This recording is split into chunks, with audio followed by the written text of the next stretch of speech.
In today's video, I'm going to teach you how to quickly migrate data from one QuickBooks account to another. This will be a full 2025 guide, so stay tuned. Let's dive in. First, we want to start by logging into your QuickBooks account. Open your browser, type in the QuickBooks URL, and input your credentials. It's important to ensure you're logging into the correct account, especially if you manage multiple businesses or have access to more than one QuickBooks account. This step sets the stage for everything we'll do next.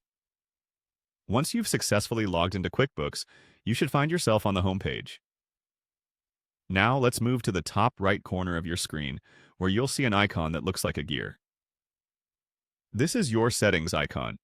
Clicking on it will reveal a drop-down menu that gives you access to various options within QuickBooks. Consider this like your control panel where you can manage or modify your account settings, and today where we'll find the option to export your data. In the drop-down, look for the option that says Export Data. This is an essential step because exporting data is how you'll create a file with all your necessary financial information. It's worth noting that depending on the size of your data, this process might take a little time, so be patient. We want to ensure that we're exporting exactly what we need.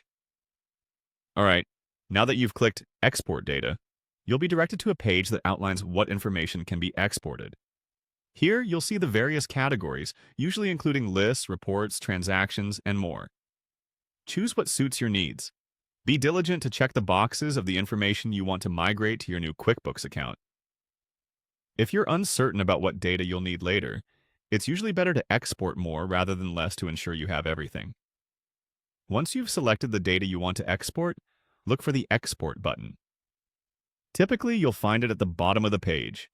Clicking this button will initiate the download of your selected data. Your exported data will usually be in an Excel or CSV format, which is a universal format and easy to work with for most accounting software, QuickBooks included. So, you've successfully performed the export. The next step, which we'll cover in a separate session, will involve logging into the new QuickBooks account and importing the data you've just downloaded. Keep this file safe and accessible so that when you're ready to import it into the new account, it'll be right at your fingertips. By following these steps, you've managed to export data successfully from your QuickBooks account. While it sounds straightforward, doing it methodically helps ensure that you capture everything you need for a smooth transition to your new QuickBooks account. Thanks for watching, and as always, feel free to comment below if you have any questions or need further assistance.